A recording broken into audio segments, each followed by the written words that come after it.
guys, welcome to a reading vlog. I am going to be vlogging my experience reading this one. This is Another Woman's Husband by Gill. This is an older review book that you guys voted on for me to read, and I promise I haven't forgotten. I was supposed to read this in November. It didn't quite happen, and then December just was crazy, but I am reading it now. Today is December 20th, so I'm going to be starting it today, and I will be reading it probably over the Christmas holidays, so I will try to keep you updated through my reading experience with this and let you know what my thoughts are. I will keep it spoiler free, so I will not talk about details about what's happening, but I can kind of let you know the basic premise, and then what I think of the writing and what I think of how the pacing is, and just kind of those types of details. And this is my first book by Gill, so I'm excited to see what her writing is like and all that. And this book has 72 chapters in it, so I'm thinking maybe every 10 chapters I'll check in with you and let you know what's going on so far and what I think and all that stuff. But so I'm sorry it took me a little bit longer to pick this up than I had anticipated, but I am doing it now, and I hope you guys enjoy it.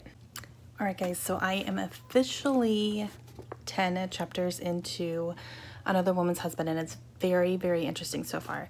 So what is happening right now is it's a dual timeline, so it follows 1997 when Princess Diana died, and the main character in that section of it was in a car and came up on the accident right after it happened. So not necessarily a witness, but like saw the aftermath and was a little bit involved, in that. So it's a woman and her fiance. And we also follow a set of friends in the early 1900s, 1915, 16, and you're following their friendship and things that are happening with them, and that's kind of all I have right now. So the big thing that happened with the Princess Diana thing is that the man in that relationship, he had picked up something that he found at the crime scene. And it's a little heart pendant, and it's like a little pendant almost of a heart, like a little silver one. And he has that, but nobody knows that he has that, and now his fiance has it, and she's not sure whether she should turn it in or keep it or what is going to happen with that, basically. So I think that's going to tie these two timelines together somehow. Not quite sure how yet, but it's very, very interesting and making me want to do more research on Princess Diana and her death. I remember when that happened. I was a senior in high school. No, I had just graduated high school when that happened, because it was August of 97 and I had just graduated, so I just started college. So I remember when that happened. But yeah, so far it's really good. The writing is well done. I like dual timelines. That's one thing that I really enjoy in books, and it's very interesting. So I'm really enjoying it so far. The writing is good. I'm just really interested to see how this is all going to tie together. But again, I'm only 10 chapters in, and the chapters aren't very long, so I'm kind of still barely scratching the surface here, but it's good so far. I'm at my mother-in-law's house. As you can tell, this is not my usual place where I sit, but it is Christmas Eve today, so we are here celebrating, and it's been a fun time. I haven't had a ton of time to read, which is why I'm not quite so far yet, but yeah, so far, really enjoying it. Hey guys, all right, so still at my in-laws' house. We're here for another couple days, but I did just finish chapter 20 in this book here, and I put something together the other night. So I knew that the 1997 timeline was following Princess Diana and kind of some of the aftermath of her death, and it follows two characters who had nothing to do with her death at all, or had anything to do with her. They were just witnesses to the aftermath of what happened. They were in the tunnel and came upon the accident right after it happened.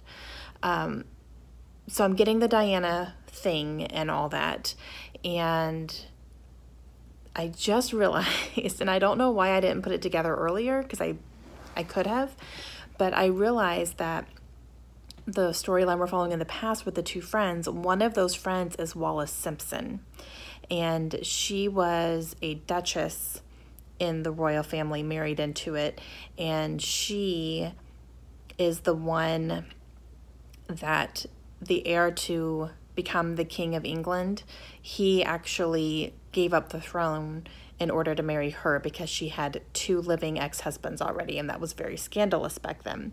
So he gave up the throne to marry her because they were in love.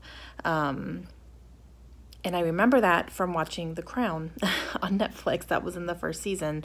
Kind of a little bit of that storyline was in there, and Wallis Simpson was one of the characters. So I don't know why it took me so long in this book to put that together, because I knew her name was Wallis, but and that's not a very common name. But yeah, it took me a little bit longer to realize that. But, so yeah, we're following. So I can see now how the two storylines kind of tie together a little bit, because they were both part of the British royal family, and they were both kind of controversial according to the royal family themselves. Even Diana, she did things a little bit differently than they would have liked, and all that. So definitely interesting. Definitely interesting. I'm still wondering if these two are going to tie together a little bit more, and see how that goes. But so far, it's going really well. I'm on page 130 something, like 134, I think. And yeah, I'm just really enjoying it. It's very interesting on both sides. The chapters are nice and short, so it's going pretty quickly. And I'm just going to keep on chugging along. So I will let you know when I have finished another 10 chapters. So I will check back in after I finish chapter 30. Hey guys. It's April 1st. And yeah, so here's what happened. I don't really know. We got back from Christmas vacation, and just other things started happening, and I had other books I had to read by certain times for whatever reason, whether it was review or whatever. And I just put Another Woman's Husband down, and I didn't pick it back up. And I don't really know why. It's always been on my nightstand, so it's always been there. And I kept looking at it going, I need to finish that. I need to finish that. I got, just about halfway through. And I don't know why I wasn't picking it up. But this past weekend, I did. I said, you know what? I'm going to go ahead. I want to finish this. I wanted to finish it before my readathon started that I hosted, the Booklist readathon. So I wanted to make sure I finished it before, because it was just, I really wanted to get back to it because I was legitimately enjoying it. So I don't know why I put it down for so long, but I did finish it. So I decided not to do updates after every 10 chapters anymore, just because it had been so long. And honestly, when I picked it back up, I kind of didn't want to put it down. I kind of flew through it. I finished the other half of this book in 3 days, between Friday, Saturday, and Sunday. And I really, really enjoyed it. I gave this one 4 stars, ultimately. It was so interesting. I really, really like the dual timeline. I really like the characters in both of the timelines. I like the way that they ended up tying together. It did take a while for that to happen. For a while, I was kind of like, how are these two timelines related? They have to be related somehow, and it does, like, it comes together, but it did take a little bit to do. I think I really enjoyed the past timeline better. I don't know. There were certain aspects of the timelines that I liked better. So in some parts, I really liked the more present one, which was in 1997. And then the other one was, in the early 1900s, 1930s. So I liked both of them. But yeah, it was very, very good. I really enjoyed this. So again, a 4-star rating. If you like historical fiction, I think you would really like this. If you like dual timelines, you would definitely like this. And I definitely recommend it. I don't know why it took me so long to finally pick it back up and get back to it. But I promised you guys a vlog. You guys voted on it. And I'm sorry it was so late, but it's here and I have done it. So I felt so bad, mostly because you guys voted on this back in for me to read in November. Was it October or November? Oh my gosh, it might have even been October that you guys even voted on this. I don't remember, but okay, so I did it.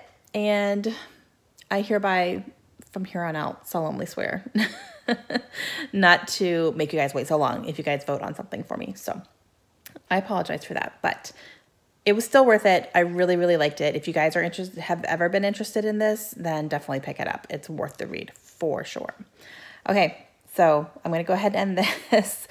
Yeah, but definitely a good book. I really liked it. I would definitely pick up more from this author as well. This is my first book by her, so it was really good, and I officially recommend it. All right, that's going to be it for me today, guys. Thank you for being so patient. Thank you for being awesome, and we will talk to you guys again soon. Have a great day. Bye.